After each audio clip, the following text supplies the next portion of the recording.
Bien, hoy día vamos a ver entonces los conceptos básicos para que ustedes puedan comprender y entender lo que viene para la asignatura de termodinámica. La primera pregunta es, ¿qué estudia la termodinámica? ¿Ya? Bueno, la termodinámica estudia todas las relaciones que existen entre la transformación de energía y calor y basa su fundamento en leyes. Acá en la termodinámica ustedes encuentran la ley cero, la primera ley, la segunda ley, y también está la tercera ley de la termodinámica. En este cuadro ven los conceptos básicos que ustedes deben dominar antes de comenzar a ver lo que es la termodinámica. Y partimos con un sistema. Nosotros siempre vamos a centrar nuestra atención en un sistema de estudio, en un sistema termodinámico. Los sistemas termodinámicos se clasifican de acuerdo a si existe o no transferencia de materia y o de energía. Así tenemos el sistema abierto, el cerrado y el sistema aislado. Por ejemplo, ustedes ahora se encuentran algunos en una habitación, otros se encuentran a lo mejor en la cocina, en algún lado de la casa estamos todos. ¿Ya? Yo estoy en una sala de estudio, por ejemplo. Entonces, este vendría siendo mi sistema. Supongamos que yo mantengo abierta la puerta. Si yo tengo abierta la puerta, puedo salir y alguien puede entrar, o yo misma puedo salir y entrar. Yo soy la materia. Significa que en un sistema abierto existe un intercambio de materia. También si hace calor o hace frío afuera, también va a poder haber una transferencia de energía. Ahora, si yo cierro la puerta, la voy a cerrar con llave, por ejemplo. Si yo cierro la puerta y trato de salir, o alguien trata de ingresar, no vamos a poder hacerlo, ni ellos ni yo. ¿Por qué? Porque en un sistema cerrado no existe transferencia de materia. Supongamos que ahora hubiese una ola muy fuerte de calor, y de repente apareció el calor. Entonces, ¿qué va a haber? Va a haber una transferencia energética. Entonces, en un sistema cerrado no hay transferencia de materia, pero sí de energía. Y ahora, si yo aíslo la habitación donde estoy, o ustedes donde están, al aislarla significa que no va a haber transferencia ni de materia ni de energía. Entonces, nosotros nos encontramos con que los sistemas termodinámicos pueden ser abiertos, si es que permite la transferencia de materia y energía, cerrados si solamente hay transferencia de energía, y aislados cuando no hay transferencia ni de materia ni de energía. ¿Ya? Ahora, con respecto a las propiedades que existen dentro de ese sistema, vamos a hablar de las propiedades termodinámicas, las cuales se pueden clasificar en propiedades extensivas y propiedades intensivas, dependiendo si dependen o no de la cantidad de materia, como lo vamos a ver más adelante. Ahora, estas propiedades, lo ideal es que las propiedades de un sistema nosotros las empecemos como propiedades intensivas. Por lo tanto, cuando yo tengo ¿por qué como propiedades intensivas? Porque como no dependen de la cantidad de materia, significa que yo puedo comparar los resultados de mi experimento, por ejemplo, con los resultados del experimento de cualquiera de ustedes. Entonces, al poder comparar, podemos ver si estamos bien o estamos mal, y podemos seguir avanzando con nuestro proyecto. ¿Ya? Entonces, estas propiedades, como lo ideal es trabajar con propiedades intensivas, si yo tengo una propiedad extensiva, tiene limitantes. Por ejemplo, supongamos que Javiera estamos trabajando ella en su casa, yo en la mía, y queremos comparar los resultados, y yo le digo, Javiera, ¿cuánto te dio la densidad de la solución? Y la Javiera me dice, a mí me dio 1,8, y a mí me dio 1,8 también. Vamos súper bien. Javiera, le digo yo, ¿cuánto te dio la temperatura? A mí la temperatura me dio 27,8 grados Celsius. A mí también me dio 27,8. Vamos súper bien. Pero llega un momento en que le digo, Javiera, ¿cuánto es tu masa? Y la Javiera me va a decir, mi masa del experimento es 2 kilogramos. Churra, yo tengo 1 kilogramo. Oye, ¿cuánto te salió el volumen? A mí me salió 3 y a mí me dio 1,5. Ya son cosas distintas. Entonces, al comparar, no puedo muchas veces relacionar lo que está obteniendo la Javiera. Por ejemplo, si la Javiera después yo le digo, ¿cuánto te dio la energía? La Javi me dice, a mí me dio 3 kilojoules, y a mí me dio 1,5. Y voy a pensar que mi trabajo está mal, pero en realidad estoy comparando papas con peras. Entonces, al comparar papas con peras, no puedo ver si lo de ella está bien o lo mío está incorrecto. ¿Ok? Entonces, lo que se hace es que estas propiedades, cuando son extensivas, se dividen por la masa o por el número de moles y se transforman en propiedades específicas. ¿Ya? A su vez, estas propiedades, cuando teníamos las propiedades termodinámicas, generalmente están relacionadas con la presión, el volumen y la temperatura. Y aparecen unas ecuaciones algebraicas que nos relacionan estas propiedades. Y esas ecuaciones algebraicas se llaman ecuaciones de estado, donde todos ustedes conocen una ecuación de estado al menos, que es la ecuación de gases ideal, que creo que le dicen pavo ratón, que es el P, la presión, por el volumen, es igual a mRT. Y el otro bloque que también deben conocer ustedes como concepto en termodinámica es que existe un trabajo, existe un calor y existe una energía interna. Eso lo vamos a ir viendo a medida que avancemos en el curso. Los cuales, la termodinámica está basada en principios, los cuales dan lugar a las leyes de la termodinámica, y también existen los ciclos termodinámicos, cuando nosotros hablemos, por ejemplo, los ciclos de potencia, cuando hablemos de las máquinas térmicas en general, el ciclo de Rankine, el ciclo de Carnot, etc. ¿Okay? Bien. El primer concepto que vamos a tener que dominar ahora es que las propiedades, ¿cierto? ¿Se acuerdan? Que les dije, se dividen en propiedades intensivas y en propiedades extensivas. Las propiedades extensivas van a depender de la cantidad de materia, ¿ya? Lo importante es que solamente las propiedades extensivas se pueden sumar. Si ustedes suman una propiedad intensiva, está incorrecto, ¿ya? Por ejemplo, dentro de las propiedades extensivas, que dependen de la cantidad de la masa, está el volumen, está la masa misma, está la longitud, está la energía total. En el caso, bueno, y estas son aditivas. ¿Qué significa que son aditivas? Significa que si yo tengo un volumen, por ejemplo, de 2 litros de agua, y divido en 1,5 litros en un recipiente, y medio litro en otro recipiente, al sumar esos dos volúmenes, el volumen me va a dar los 2 litros iniciales que tenía. Entonces, siempre las propiedades extensivas son aditivas. Si yo tengo un kilogramo de, a ver, digamos, lo rico hasta ahora para que les vean, un kilogramo de chocolate, ¿ya? Qué rico, ¿no? Entonces tenemos un kilogramo de chocolate y alguien lo divide en 400 gramos y el otro en 600 gramos. Si yo sumo esas dos cantidades, de 400 y de 600, me va a dar el kilogramo inicial que tenía.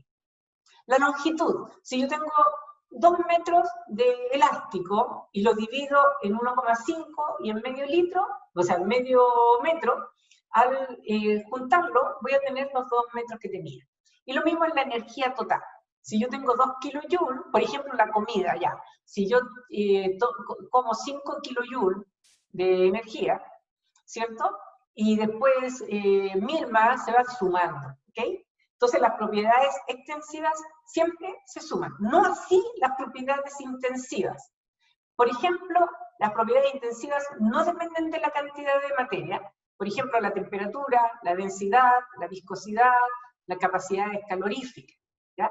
Son propiedades que no... Por ejemplo, si yo tengo una olla que tiene 100 grados Celsius, supongamos que vamos a hacer fideo, y calentamos el agua sin sal, tenemos 100 grados Celsius, que es la temperatura de ebullición, ¿cierto? Y eso lo dividimos en 2 ollitas, porque dijimos, no, ¿sabes qué? Me dieron ganas de comer, no sé, con carne, voy a calentar la carne ahí, y saco un poquito de agua de esa olla. La temperatura en la olla gigante y en la ollita chica va a ser la misma, no se suman. Entonces, supongamos que yo tengo en la olla inicial tengo 100 grados Celsius, y lo divido en 2 ollitas, una de medio litro y la otra de 1,5 litros, pero si mido la temperatura, en ambas la temperatura va a ser la misma, va a ser 100 grados Celsius, no va a variar, no porque tenga menos volumen o menos masa, la temperatura va a variar. Entonces, la temperatura, como es una propiedad intensiva, nunca se suma, no voy a sumar la temperatura de la taza más la de la otra taza, me va a dar, 200 grados Celsius, no, incorrecto, ¿ok? Lo mismo ocurre en la densidad. Por ejemplo, si la densidad de una solución es 1,2 gramos por centímetro cúbico, y yo saco una porción de esa solución va a seguir teniendo 1,2 gramos por centímetro cúbico. Si yo sumo la solución que hay en la taza 1 y en la taza 2, no me va a dar 2,4 como la densidad va a seguir siendo 1,2. Entonces la densidad nunca se suma porque es una propiedad intensiva.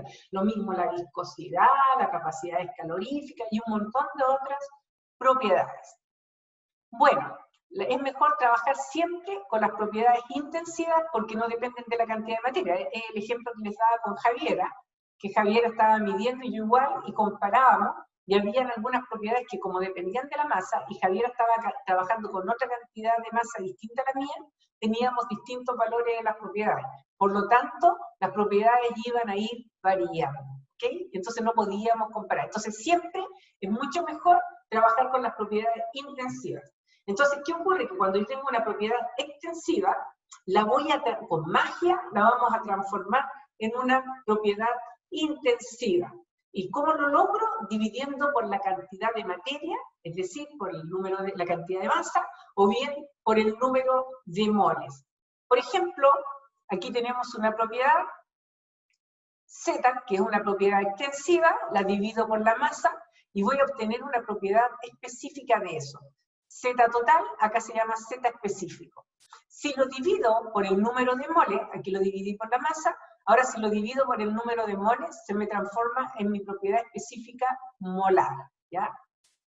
Otra cosa importante es que siempre, cuando yo transformo una propiedad total en una propiedad específica, la letra se mantiene, pero es una letra minúscula, ¿ok? Entonces, cuando yo tengo una propiedad extensiva, en general eso va con una letra mayúscula, la extensiva, no estoy hablando de la intensiva, pero en el caso de la propiedad extensiva, va simbolizado con una letra mayúscula, y cuando yo lo divido por la masa o por el número de moles, se me transforma en una letra minúscula, ¿ya? Entonces ahí yo les puse las propiedades específicas, las simbolizaremos con letras minúsculas. Por ejemplo, el V minúscula se llama volumen específico, ese lo vamos a trabajar un montón en el curso. La E minúscula es la energía específica. Fíjate, este volumen, por ejemplo, 2 litros, va a ser un volumen total. Si yo lo divido por 1 kilogramo, va a ser 2 litros partido por kilogramo. Y eso se transforma en un volumen específico, que va a ser 2 litros partido por kilogramo. Si lo divido por el número de moles, va a ser, por ejemplo, 2 litros partido por kilomol. ¿Ok? Entonces, van con letras minúsculas. Acá yo no necesariamente en las pruebas les voy a decir el volumen específico vale tanto, yo les podría decir el volumen vale tanto, y ustedes sabrán si es específico o total, y lo van a saber por las unidades. Por ejemplo, acá, si ustedes se fijan, unidad de volumen dividido por unidad de masa, ¿ven? Kilogramos o libras. Unidad de volumen, metros cúbicos, pie cúbico, litro, dividido por unidad de moles. Bueno, ahí le puse por kilogramo. Entonces, yo sé inmediatamente que esto corresponde a una propiedad específica. Al ser una propiedad específica, tampoco es aditiva, ya no se suma. No es posible sumar V1 más V2. Y en el caso de que la propiedad sea total, es decir, una propiedad extensiva, solamente las propiedades extensivas yo las puedo sumar entre ellas. Por ejemplo, si tengo un volumen de 2 litros y lo junto con una taza que tiene 0,5 litros, lo tiro a una olla, voy a tener 2,5 litros de esa agua, ¿ya? Otros ejemplos, si mezclas 2 vasos de agua que tienen volúmenes 2 metros cúbicos kilogramos y 5 metros cúbicos kilogramos, ¿cuál es el volumen específico de la mezcla? Si ustedes dicen, 2 más 5, 7, está incorrecto, porque si ustedes se fijan, tienen la unidad de masa abajo y por lo tanto son propiedades específicas. Al ser una propiedad específica significa que se transformó en una propiedad intensiva y por lo tanto no es aditiva, no se pueden sumar. Entonces ahí les pongo yo, no se puede resolver esto, los volúmenes específicos no se suman. Esto fácilmente podría salirles en una prueba, ¿ya? Acuérdense que las pruebas de cátedra, en las pruebas de cátedra grandes, en esas pruebas tienen una parte conceptual y una parte de ejercicio. Y las partes conceptuales van dirigidas a estas cosas. Por ejemplo, te digo el volumen específico vale 2, el otro vale 5. Entonces, el volumen específico de la mezcla es 7, o 10, u 8, o 3, o cualquiera, y después te puedo poner ninguna de las anteriores. Te puedo poner no es posible resolverlo. Entonces, la respuesta sería no es posible resolverlo o ninguna de las anteriores. ¿Ya? Ahora, si yo mezclo 2 vasos de agua, exactamente lo mismo que arriba, ¿se fijan? Pero tengo un volumen de 2 metros cúbicos y otro de 3 metros cúbicos, aquí el volumen total, como esto es una propiedad extensiva, ¿se fijan? Lo sé por las unidades, y que el volumen depende de la cantidad de masa, por lo tanto el volumen sí es sumable, y van a ser 2 más 3, 5 metros cúbicos. No sé si tienen alguna consulta hasta ahora. ¿Está todo claro? Sí, profe. Súper. Muchas gracias. Seguimos avanzando. Aquí, muchas gracias. Aquí entonces nosotros vamos a ver dos columnas. La columna verde le puse propiedad extensiva. Siempre las propiedades extensivas, y acá está su respectiva propiedad específica, ¿se fijan? Esta propiedad específica yo la podría dividir, insisto, por masa o por número de mol. Podría haber sido metros cúbicos partido por kilomol, ¿ya? O kilojoule partido por kilomol, etcétera, ¿ya? O en otras unidades del sistema inglés, pie cúbico partido por libra, o pie cúbico partido por libra-mol. Acá, en esto, son todas propiedades extensivas, por lo tanto, estas sí las puedo sumar. Si tengo dos volúmenes, los puedo sumar. Si tengo dos entalpías, las puedo sumar. Si tengo dos energías cualquiera, estos son tipos de energía, como los vamos a ver en el transcurso del curso, en el transcurso de la asignatura, entonces nosotros vamos a poder sumar. Si yo tengo la entalpía 1 que vale 10 kJ y la entalpía 2 que vale 20 kJ, ¿cuánto vale la entalpía total? Van a poder sumarla. Si yo tengo la entalpía que vale 10 kJ kilogramo y el otro 20 kJ partido por kilogramo, no se pueden sumar jamás, ¿ya? Entonces las puse en rojas porque no son aditivas y estas sí son aditivas. Bueno, aparece otro término, o sea, otro concepto de pregunta, ¿qué son las ecuaciones de estado? Bueno, las ecuaciones de estado no lo vamos a ver por ahora, va a ser como en la quinta clase, más o menos, de acuerdo a la programación, no me acuerdo mucho, pero ahí vamos a ver que son relaciones algebraicas que nos expresan, ¿cierto?, cómo se comporta la presión con el volumen y la temperatura, y como les había adelantado hace un ratito, ustedes conocen la ecuación de estado, ¿cierto?, para gases ideales, que es la Pavot-Raton. Bien, otra cosa importante, si tienen cualquier consulta, me la hacen, no hay problema, está la definición, ¿qué es estado termodinámico? ¿Ya? Estado termodinámico significa que es un punto en el espacio. Aquí tengo mi mano, entonces yo tengo un punto acá, eso es un estado, y ese estado viene descrito por variables termodinámicas macroscópicas, por ejemplo. Ahí en ese punto hay una presión, supongamos que ese punto es el punto 1, hay una presión 1, una temperatura T1, un volumen 1, una entalpía 1, etc. Entonces, aquí yo tengo un estado 1, aquí tengo un estado 2 que tiene una presión 2, una temperatura T2, un volumen V2, una entalpía H2, una entropía S2, una energía interna U2, una calidad X2. No me pregunten todavía estos conceptos porque los vamos a ir viendo más adelante, pero los voy a ir poniendo para que ustedes vayan conociendo y sea más amigable cuando veamos esa materia. Entonces tenemos estado 1, estado 2 y estado 3. Si yo hago interactuar estos estados y pasamos del estado 1 al estado 2, se me convierte en un proceso 1-2. Si paso del estado 2 al estado 3, se me convierte en el proceso 2-3, y si paso del estado 3 al 1, se me convierte en el proceso 3-1. Bien, todas estas son propiedades de estado. Estas propiedades de estado son las propiedades de cada punto, y esas no dependen de la trayectoria. Cuando yo tengo una propiedad que depende de la trayectoria, significa que ya no es una propiedad de estado. ¿A quién se le ocurre alguna propiedad que no sea de estado, que dependa de la trayectoria? A ver. ¿A quién se le ocurre? ¿Nadie? Bueno, supongamos una propiedad que no es de estado. El trabajo o el calor. Supongamos, por ejemplo, que alguno de ustedes está en su casa y que vive cerca del líder.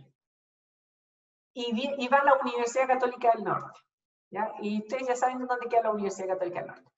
Le dieron el permiso a la comisaría virtual, le dijeron ya, ok, 3 horas, vaya a buscar, y esta persona no ha salido en todo este tiempo y dice, no, voy a caminar un poco, voy a estirar las piernas, a hacer un poquito de ejercicio, y va a la universidad, pero se va por la Costanera y llega hasta, no sé, hasta Coloso caminando, y después se devuelve hacia la universidad, y después dice, me quedan 2 horas, voy a bajar de nuevo, no, voy a subir, voy a ir hasta el cerro, se va por el cerro, camina, ¿cierto? Y después llega a su casa. Él efectúa un trabajo que depende de la trayectoria, porque viene otra persona, por ejemplo, Gabriela. Gabriela vive al frente de este niño y dice, no, yo me voy a ir directo a la universidad porque después tengo clase de termodinámica.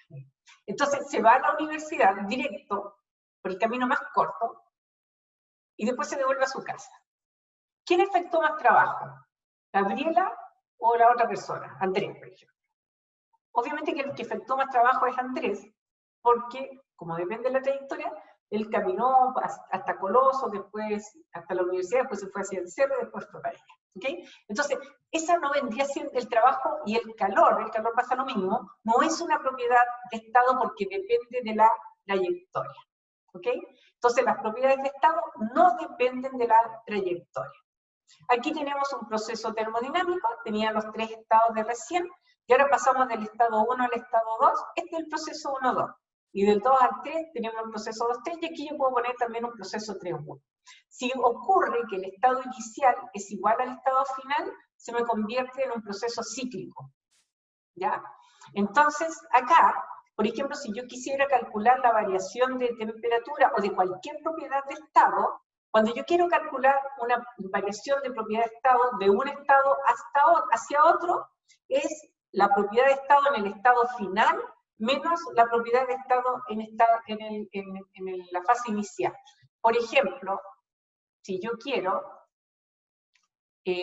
vamos a hacer algo, un delta, esta es una variación, delta t siempre va a ser igual a, y voy a poner acá delta, lo voy a poner ahí nomás. Eso va a ser igual a t sub 2, siempre la final, menos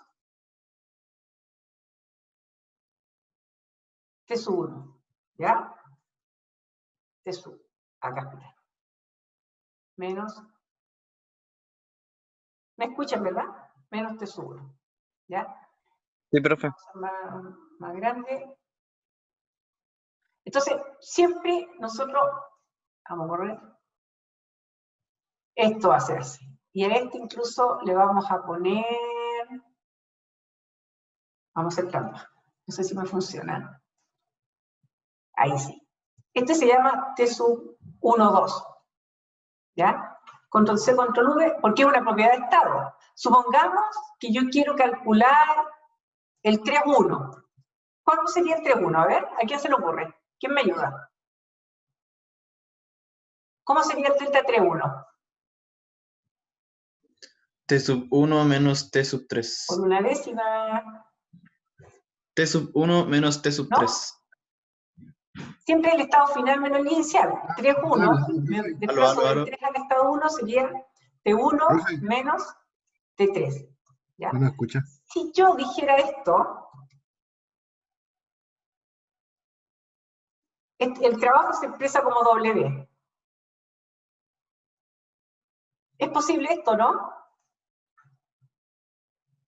¿Es posible esto? Esto no es posible. No, Porque esta no porque es una ese es el propiedad de trabajo. estado.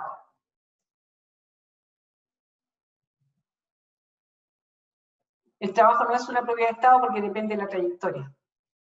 No existe el trabajo de los estados. ¿Ya? Entonces, esto solamente ocurre para las propiedades de estado que son estas que les pongo acá, por ejemplo. Presión, temperatura, volumen, entalpía, entropía, energía interna, calidad. Pero el trabajo y el calor no, porque no. Ariel, ¿me quieres decir algo? Sí, profe, le quería preguntar si nos estaba escuchando porque No. varios compañeros hablaron. Bien. Otra cosa importante que ustedes deben saber es que los procesos, los procesos ISO. Tenemos los procesos isobáricos, ISO significa igual, Hola, ¿verdad? cabro. Entonces tenemos los procesos isobáricos, los isotérmicos y los isocóricos isométricos. ¿Qué significa un isobárico? Iso igual, bárico, presión. Proceso isotérmico, iso igual, térmico, temperatura. Y proceso isocórico o isométrico significa que nosotros tenemos la misma... voy a ver el chat. ¿Alguien me puede decir qué pasa? ¿Pasa algo, no? ¿Me escucha, profe?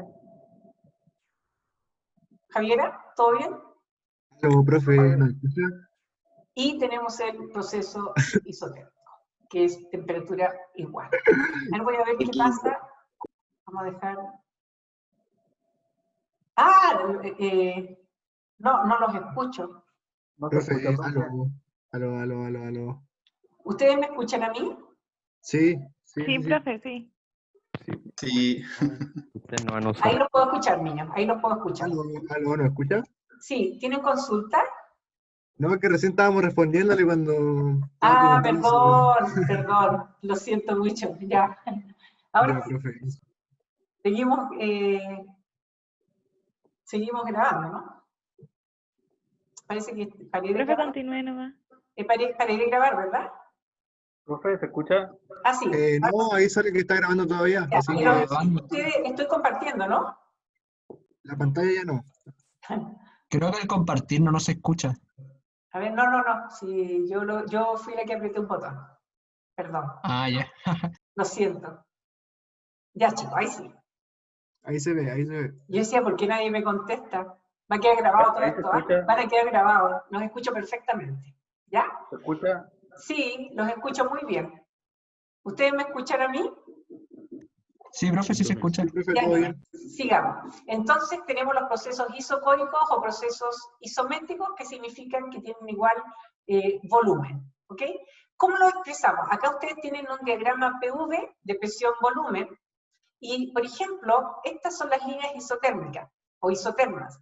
Esto es importante que lo vayan sabiendo desde ahora porque después cuando veamos sustancias puras, ustedes van a trabajar todo el semestre con estos diagramas PV, ¿ya? Entonces las isotermas tienen forma de silla. Significa que en cada punto de la línea verde la temperatura vale 250 grados Celsius. En todo caso, esto lo vamos a ver más adelante. En cada punto de la línea azul, la temperatura vale 200. Entonces, estas son las líneas isotérmicas. Si esta es la presión y este es el volumen, ¿cómo va a ser las líneas isobáricas? Van a ser líneas horizontales, ¿cierto? Y las isocóricas o isométricas van a ser líneas verticales. Fíjate. Estas son las líneas que nos representan a las isóbaras. Por ejemplo, en cada punto de acá la presión vale 10 kilopascal. En cada punto de acá la presión vale 5 kilopascal. Y con respecto al volumen, son líneas verticales, donde en cada punto en esta línea vale 0,05, cada punto en esta línea, por ejemplo, vale 0,07, por ejemplo, y acá cada punto vale 0,2 metros cúbicos kilogramos. ¿Ya? Bien, ¿qué es un proceso ahora adiabático? El proceso adiabático significa que no existe un intercambio de calor entre el sistema y los alrededores, o sea, el calor vale 0, ¿ok?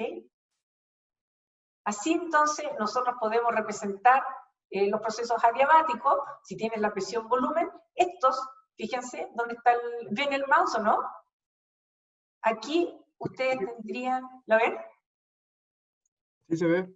Ya. Sí, profe. Entonces, muy bien, muchas gracias. Acá tienen ustedes los procesos adiabáticos. ¿Ya? Bueno, la temperatura es la medida del grado de calor que se produce por el movimiento de las partículas de un cuerpo. Muchas veces confunden la temperatura y creen que la temperatura es lo mismo que el calor. No, es diferente. La temperatura corresponde a la medida del grado de calor que se produce por el movimiento de las partículas de un cuerpo. ¿Y cómo se mide la temperatura? Bueno, en dos escalas. Está la escala relativa y la escala absoluta. La escala relativa está en grados Celsius, ¿cierto? Y en grados Fahrenheit, y la escala absoluta en Kelvin y en Rankine, ¿ok? Este de grados Celsius y Kelvin corresponde al sistema internacional, y el grados Fahrenheit y Rankine corresponde al sistema inglés.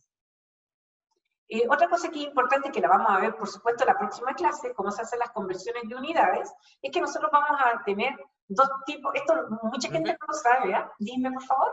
El ranking es como el cero absoluto, pero del Fahrenheit, ¿no? Claro. Ah, ya. Entonces, ¿qué es lo que ocurre?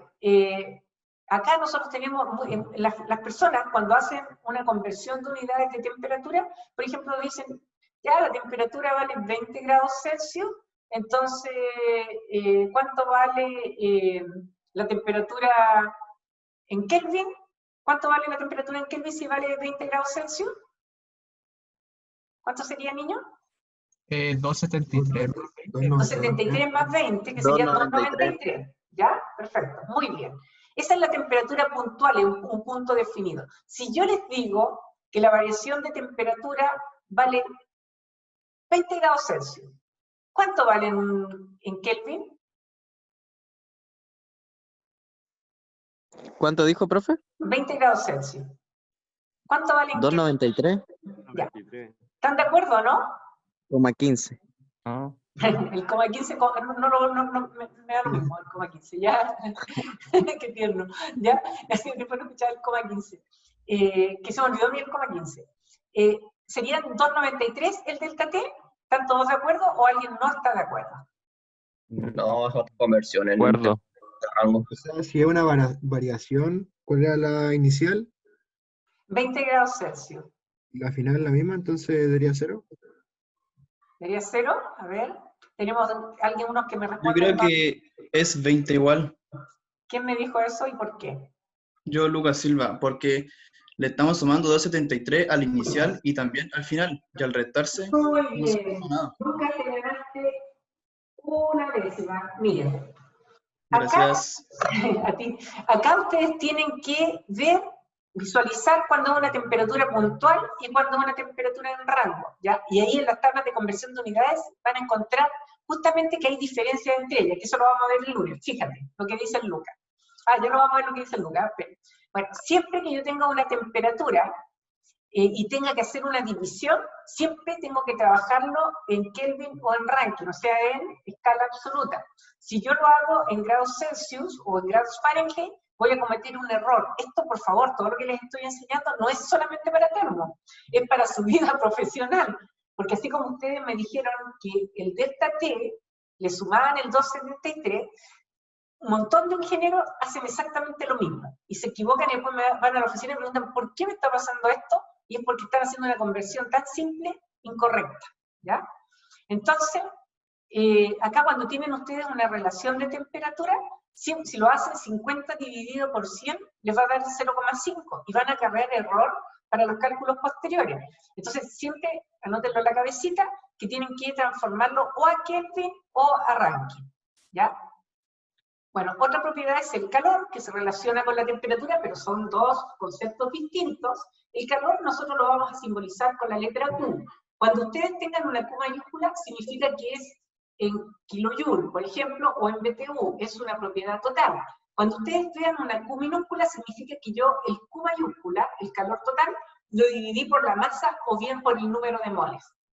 Y ustedes se van a dar cuenta al tiro por las unidades. Yo les puedo decir, el calor vale 20 kilojoules partido por kilogramo, y tienen al tiro que asociar que es un calor Q minúscula. No les voy a decir el calor específico. Ustedes tienen que asociarlo al tiro con las unidades, ¿ya?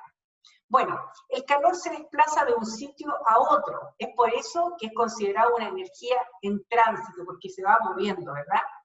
El flujo de energía intercambiado entre el sistema y sus alrededores, y se produce por el movimiento vibratorio de las moléculas y se transfiere de un cuerpo a otro.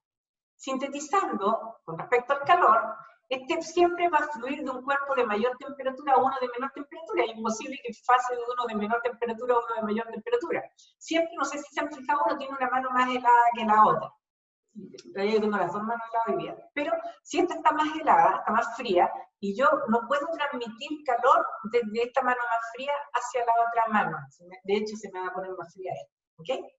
Debido a que el calor se traslada, su magnitud depende del camino que recorre, que es lo que veíamos delante. En el caso de Javiera y el niño Andrés que le puse, supongamos que ellos dos vienen por caminos distintos van por caminos distintos hacia la universidad, significa que uno va a tener más calor que el otro, un calor mayor.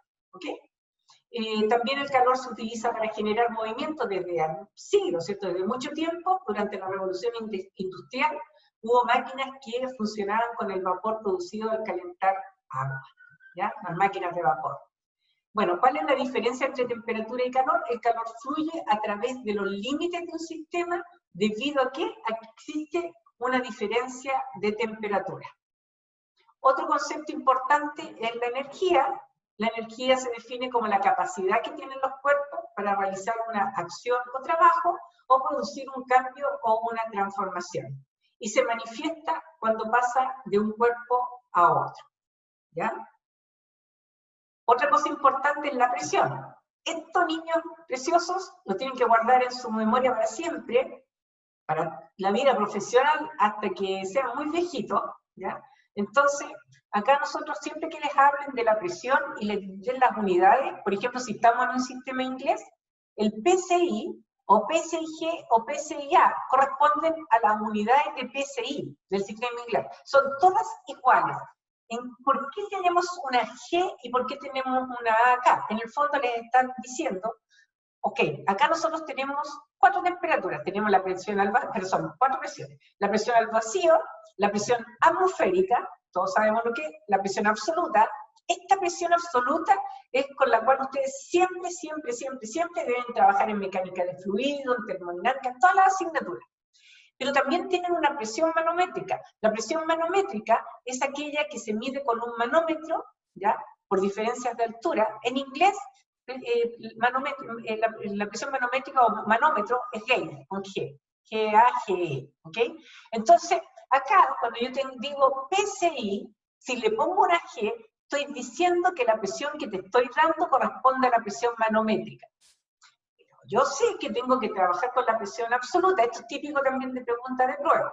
Entonces, si yo digo, la presión es 8 PSIG, ¿debo trabajar con esa presión o qué?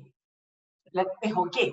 A esa presión tengo que sumarle la presión atmosférica, al sumar esto más esto me va a dar la presión absoluta. Yo siempre debo trabajar, vamos a ver una cosa, yo siempre debo trabajar, vamos a hacer algo para que ustedes se acuerden, debo trabajar con esta presión. La voy a poner verdecita. Entonces, esta la vamos a cambiar color y le vamos a poner un color verde. Entonces, quedó fea. Ya. Entonces, yo siempre debo trabajar con esta presión absoluta. Si me dan esta presión manométrica, significa que le sumo la presión atmosférica y me da la presión absoluta. ¿Ok? Cuando te dicen con esa A ahí, significa que te estoy diciendo inmediatamente que la presión corresponde a la presión absoluta, pero las unidades en sí es PSI. No sé si hay alguna consulta con respecto a esto. ¿No? Bien. Bueno, ahora les vamos a enseñar algunos trucos. ¿La presión al vacío? ¿La presión al vacío? Dime. Sí, esta ¿Cómo sería? esa es 0. Esta no la trabajas. A esta, bueno, ahí te tendría que dar la... Nunca te voy a dar esa. Siempre te voy a dar la presión manométrica, te doy la presión... si te doy la presión manométrica, tienes que tener el valor de la presión atmosférica. Y esa la sumas. Que generalmente una atmósfera, bueno, depende, a menos que esté en otro lado, y le sumas, y tú siempre te voy a dar o la presión manométrica, y o esta, si no te doy esta, le sumas una atmósfera, o bien te voy a dar esta. Pero esta no te la voy a dar para los ejercicios. ¿Ok? Ya, profe. Gracias. Profe, Dime. ¿y PSI qué era al final? El PSI es la unidad de la presión en sistema inglés. Es como la atmósfera o el kilopascal que tú los ves en el sistema internacional, pero en el sistema inglés es PSI. Pero cuando yo te digo PSIG o PSIA, es PSI, que es la unidad que te estoy dando. Es como, para temperatura es grados Fahrenheit, ¿ya? Pero si se pusiera grados Fahrenheit y G, supongamos que haciendo esto, sería, supongamos que se midiera con un manómetro, te estaría dando la manométrica y tendrías que sumar la temperatura absoluta, ¿ya? Pero no tiene nada que ver, no lo asocio con la temperatura, mal ejemplo. Pero es la idea. No sé si lo entendiste. Tenía Sí, un pésimo ejemplo. No se lo entendí. ¿Ya? Veamos trucos. ¿Qué trucos tenemos? Estos los deben usar también siempre, ¿ya? Bueno, esto algunos de ustedes lo saben, pero el peso molecular, siempre el número es el mismo. Yo les hago trampa en las pruebas. Por ejemplo, te doy todo en kilogramos, qué sé yo, en pura unidad del sistema internacional, pero te digo ya, pero el peso molecular es 18 libras partido por libra mol. Oye, o sea, ustedes pierden un montón de tiempo transformando la libra a kilogramo y la libra mol a kilomol. Nunca tienen que hacer eso porque la transformación de libra a kilogramo es exactamente la misma de libra mol a kilomol. Entonces, el número siempre se mantiene. Por ejemplo, 18 gramos mol, 18 kilogramos kilomol, 18 toneladas mol, 18, siempre digo 18 lo que quieran mol. ¿Ya? No sé si entendieron eso, o alguien tiene duda. ¿Podría repetir eso, por favor? ¿Sí? Que el número 18, por ejemplo, para el agua siempre se te va a mantener independiente de las unidades. En las unidades siempre tienes que tener cualquier cosa partido por esa cosa, mol. Libra, mol. Kilogramo, si tú quieres, kilogramo, mol, pero se pone kilomol nomás. No sé si te has visto que dice gramos partido por gramo mol. Y muchos niños llegan, oye, un error común es este. Este es un error común que hacen la gente. 18, cáspidas, lo vamos a hacer. Ponen 18 gramos partido por gramo mol es igual a 18, 1 partido por mol. ¿Ya? Quedó horrible, no me gustó. Insertar. Esto lo cometen muchos estudiantes. Ponen 18. ¿Qué pasó? Espérense. Insertar. Eso me pasa por apurona. 18. Ahí de nuevo pasó lo mismo. 18 gramos partido por mol. ¿Qué pasa? No lo he echado, ¿cierto? No, no. 18, ahí sí. No, profe, seguimos aquí. Mira que Profe, debería 18 insertar una- gramos partido por gramo mol, pone, que está correcto, y pone, no, esta cuestión es 18, 1 partido por mol. Porque, ¿qué hacen los estudiantes? No los estudiantes, mucha gente, ustedes no lo hacen. Hacen esto.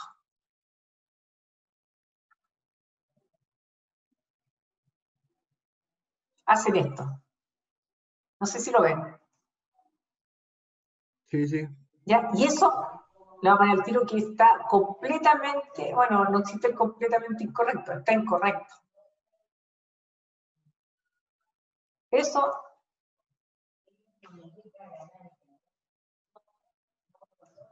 vamos a hacer una, ¿ya? Control C, Control V. Esto nunca se hace. Entonces, ¿qué tienes que hacer tú? Eso es incorrecto. ¿Ya? O le borran el 18, el libre, lo saco con el libre, pero profe, si es 18 partido por mol. 18 mol a la menos 1, tampoco, ¿entendido, no? ¿Entendido, chicas, Sí, chicos? Entonces, el 18 se mantiene y van cambiando las unidades, pero no vayan a simplificarlo. Bueno, para nosotros vamos a utilizar como el peso molecular como comodín. El peso molecular como comodín significa que yo voy a poder multiplicar o dividir por él cuando quiera, ¿ya? Entonces, por ejemplo, bueno, todos ustedes saben que el peso molecular es la masa partido por moles, es decir, m partido por n, ¿ya? Entonces, ustedes esto pueden multiplicar o dividir por él. Por ejemplo, si tengo unidades de masa en una propiedad y quiero transformarla en unidades de mol, yo puedo dividir o multiplicar por el peso molecular. Y si tengo en unidades de moles y quiero transformar a masa, lo puedo dividir o multiplicar por la masa dependiendo si está en el numerador o en el denominador. Yo falta un poquito más, pero les sugiero que con respecto a estos conceptos que vimos hoy día, ustedes realicen un mapa conceptual. El realizar un mapa conceptual los ayuda a entender más la materia y también a apoyarse el día de la prueba. La prueba tiene un tiempo limitado, por lo tanto, no es malo tener un mapa conceptual, ¿ya? Bueno, un ejemplo, un ejercicio. Estos eran ejercicios del semestre pasado que me pedían los niños cuando no entendían algunas cosas. Entonces decía, por ejemplo, si tú tienes que la densidad del agua es 1 gramo por centímetro cúbico, transforma la mol centímetro cúbico. ¿Te fijas? Acá tenemos unidad de masa y lo vamos a transformar en unidad de mol. Significa que yo debiera multiplicar o dividir por el peso molecular. Yo fui mala y les digo, ya, el peso molecular es 18 slug partido por el lug mol. Algunos niños incorrectamente van a dividir el SLUG y les va a quedar 18 partido por mol. Eso está incorrecto. Lo correcto es poner esto es igual a 18, como era lo que sea partido por lo que sea mol, voy a poner 18 gramos partido por mol. Entonces acá como tengo un gramo partido por centímetro cúbico, ¿qué tengo que hacer? Dividir por el 18 para que se me vaya el gramo. Y el mol pasa hacia el numerador. ¿Ven? Entonces un gramo centímetro cúbico por 1 partido por 18 gramos partido por mol, y me queda ese resultado. ¿Ya? Bien, con respecto a las propiedades extensivas, también, los niños que no habían entendido, se lo hice con un ejemplo. La masa, ¿me devuelvo? ¿Me devuelvo? Había que, sí. Había que entonces solamente dividir. En este caso para sí. hacer la conversión. Ahora, por supuesto que va a depender de donde tengas el gramo, porque, por ejemplo, supongamos que tienes el gramo abajo. Ahí se multiplicaría. Entonces ahí tendrías que multiplicar. Por ejemplo, que tuviera un volumen específico, que fuera pie cúbico partido por libra, o te lo voy a dejar en centímetros cúbicos partido por gramo. Entonces te digo, ¿sabes qué? Calcúlame el volumen específico molar. Ahí tendrías que multiplicar. ¿Cierto? Ya, sí. ¿Entiendes? Me queda más claro. Bien. Cualquier consulta, hágala muy bien. Ahora, con respecto a las propiedades extensivas, recordemos que las propiedades extensivas eran aquellas que dependían de la cantidad de masa. ¿Qué significa? Por ejemplo, si yo tengo algo rico, tenemos 2 kilogramos de chocolate, qué rico, y lo dividimos en 2 partes iguales, de 1 kilogramo cada uno, y yo comparo el resultado de este con este. Si son distintos, significa que es una propiedad extensiva. Uno es distinto de 2, por lo tanto es extensivo.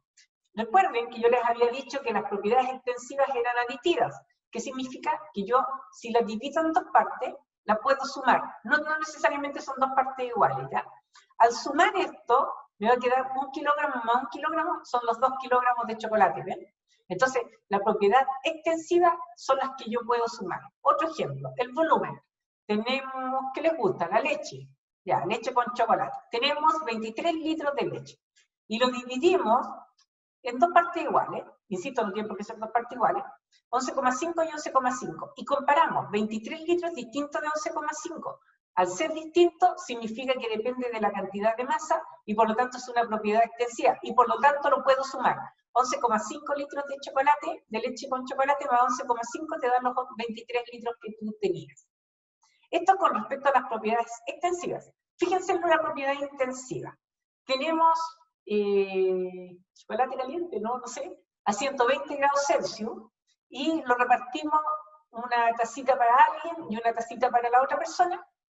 Las temperaturas no van a quedar 60 y 60, va a seguir siendo los 120, ¿cierto? Entonces, al ser iguales, significa que la propiedad no depende de la masa, y por lo tanto es intensiva. Si yo dijera, y la propiedad total es la suma, no es la suma porque no es aditivo. Si fuera la suma serían 240, sería ridículo, no podría sumar dos. Es como que ustedes juntan una taza de té con otra taza de té, y la temperatura ahora les va a subir, en vez de 100 grados Celsius, la van a tener a 200 grados Celsius. No sé si entienden. ¿Ya?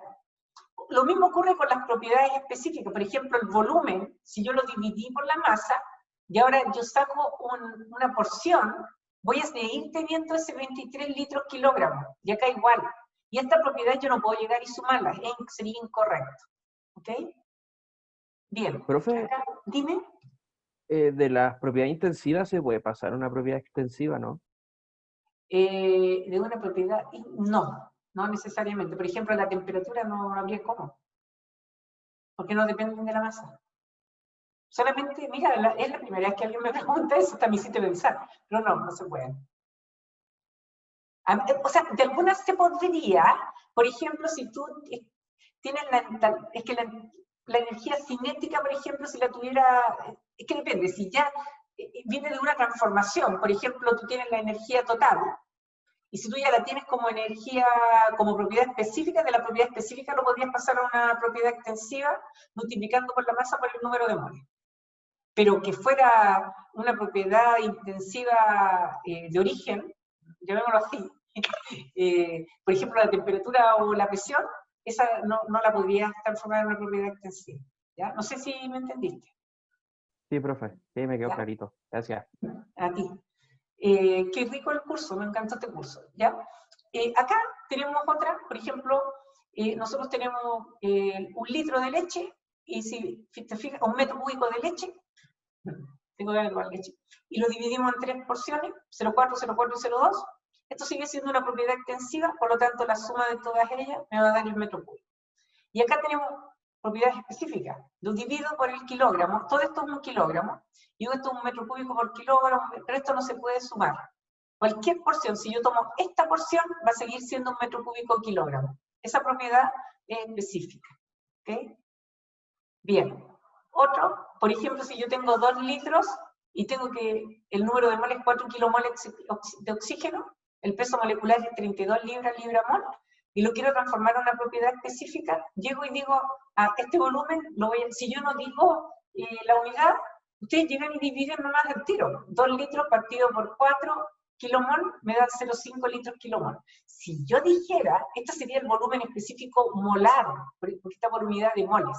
Si yo dijera obtener volumen específico en litros kilogramos, ahí es distinto porque como tienen ya el molar, litros partido por kilomol, tendrían que dividir por 32, que es el comodín, ¿cierto? 32 kilogramos kilomol. Y ahí se te van los kilomol y te quedan el litro partido por kilogramo. ¿Ya? Ahí tienen otro ejemplo, 2 litros de agua, lo transformamos a propiedad específica, dividimos entonces por el 4 kilomol, y ahora si este volumen específico lo quiero transformar a, esto es agua, se usa el peso molecular del agua, entonces lo divido por el peso molecular del agua. ¿Ya? Y acá tenemos las temperaturas, todo esto que ven acá ustedes son cosas que me hicieron preguntas el semestre pasado a los niños y yo les explicaba, les hacía el ejercicio a mano acá. Tenemos una temperatura puntual, que era lo que le había preguntado recién y me contestó Lucas. Tenemos una temperatura de 20 grados Celsius y la transforma a Kelvin, a Rankine o a grados Fahrenheit. Hacen la transformación que ustedes conocen. ¿Ya? Es distinto si yo les digo tengo una temperatura en rango, por ejemplo, delta T 5 grados Celsius, o bien cuando está en el denominador, también corresponde a rango. Eso es lo que vamos a ver en la próxima clase, y la conversión, existe una conversión, revisen ustedes los apuntes, de temperatura puntual y otra en temperatura en intervalo o rango. Y aquí era lo que me respondió bien Lucas entonces. Si yo tengo 25 grados Celsius y 20 grados Celsius, el delta T siempre es el T final menos el T inicial, que serían 25 menos 20, ¿te fijas? Si yo lo hago delta T en grados Celsius, serían 25 menos 20 es igual a 5 grados Celsius. Si yo se los pido en Kelvin, ustedes dicen, ya, ok, 25 más 273 menos 20 más 273. 273 se va. Entonces acá el delta T Kelvin te va a quedar 25 menos 20, que son 5 Kelvin. Siempre el delta T va a ser el mismo en el caso de grados Celsius con Kelvin o en el caso de grados Fahrenheit con Rankine. No sé si tienen alguna consulta.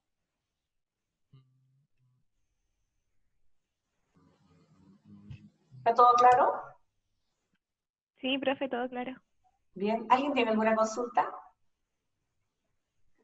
Voy a detener la grabación entonces.